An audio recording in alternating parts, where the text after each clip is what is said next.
afternoon, folks. Sorry to keep you waiting a few minutes. 45 years, the United States Supreme Court has recognized a college's freedom to decide how to build diverse student bodies and to meet their responsibility of opening doors of opportunity for every single American.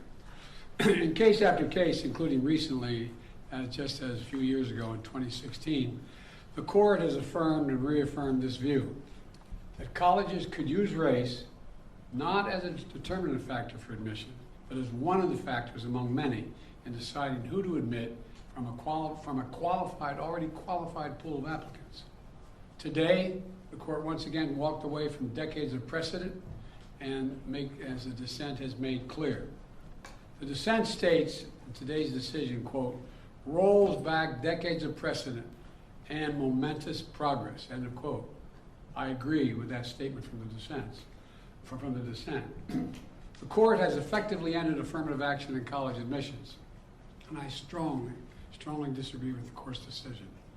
Because affirmative action is so misunderstood, I want to be clear, make sure everybody's clear about what the law has been and what it has not been until today.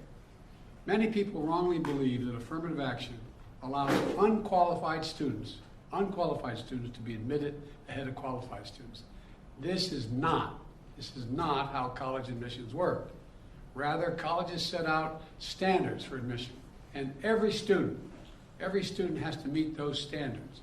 Then and only then, after first meeting the qualifications required by the school, do colleges look at other factors in addition to their grades, such as race. The way it works in practice is this.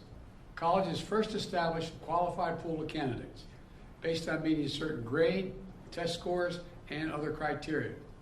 Then and only then, it is from this pool of applicants, all of whom have already met the school standards, that the class is chosen after weighing a wide range of factors, among them being race. You know, I've always believed that one of the greatest threats of America, you're tired of hearing me say it, is our diversity. But I believe that. If you have any doubt about this, just look at the United States military. The finest fighting force in the history of the world. It's been a model of diversity. And it has not only made our nation better, stronger, but safer. I believe the same is true for our schools. I've always believed that the promise of America is big enough for everyone to succeed, and that every generation of Americans, we have benefited by opening the doors of opportunity just a little bit wider to include those who have been left behind. I believe our colleges are stronger when they are racially diverse. Our nation is stronger because we are tapping into the full range of talent in this nation.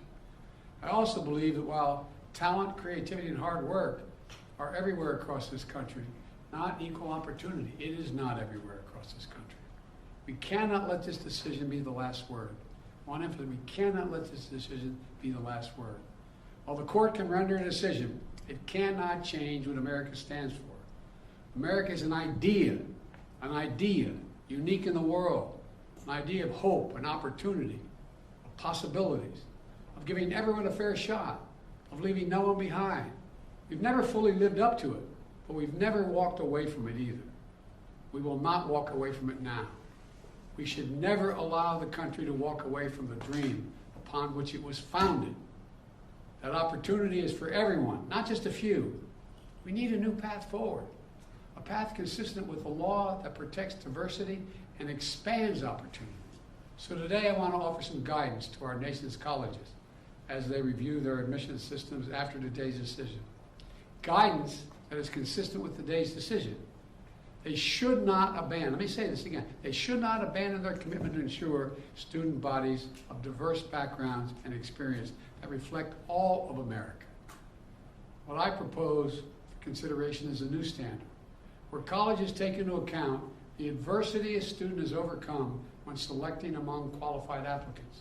Let's be clear, under this new standard, just as was true under the earlier standard, students first have to be qualified applicants.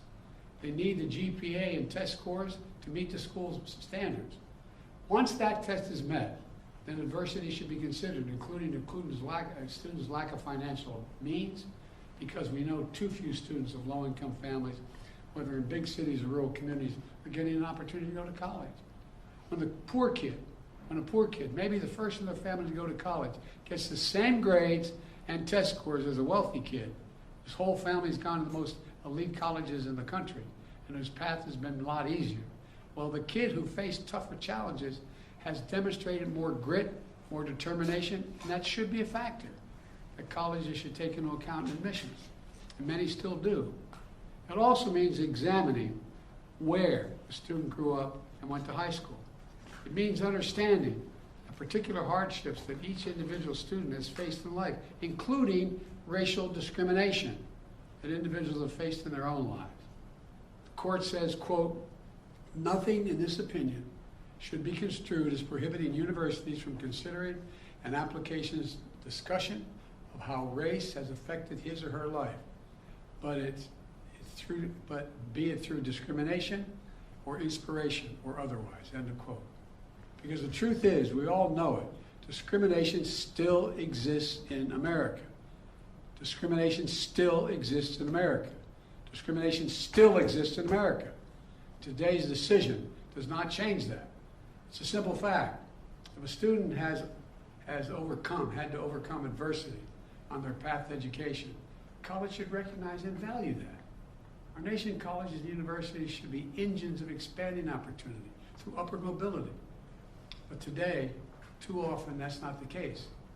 Statistics, one statistic, students from the top 1% of family incomes in America are 77 times more likely to get into elite college than one from the bottom 20% of family incomes. 77% greater opportunity. Today, for too many schools, the only people who benefit from the system are the wealthy and the well-connected. The odds have been stacked against working people for much too long. We need a higher education system that works for everyone, from Appalachia to Atlanta and to far beyond. We can and must do better, and we will. Today, I'm directing the Department of Education to analyze what practices help build a more inclusive and diverse student bodies and what practices hold that back.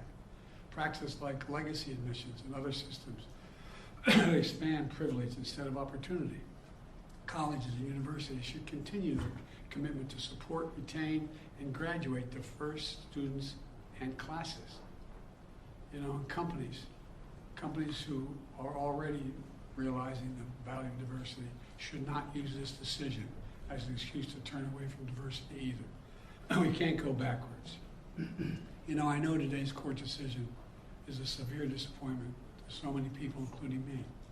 But we cannot let the decision be a permanent setback for the country. We need to keep an open door of opportunities. We need to remember that diversity is our strength. We have to find a way forward. We need to remember that the promise of America is big enough for everyone to succeed. You know, that's the work of my administration, and I'm always going to fight for that. And I want to thank you all. And I know you've been told I have a helicopter out there waiting to go up to do an interview in New York. I'll be talking more about this live interview. But thank you very much, and we're going to have plenty of time to talk about this. But we're not going to let this break us. Thank you.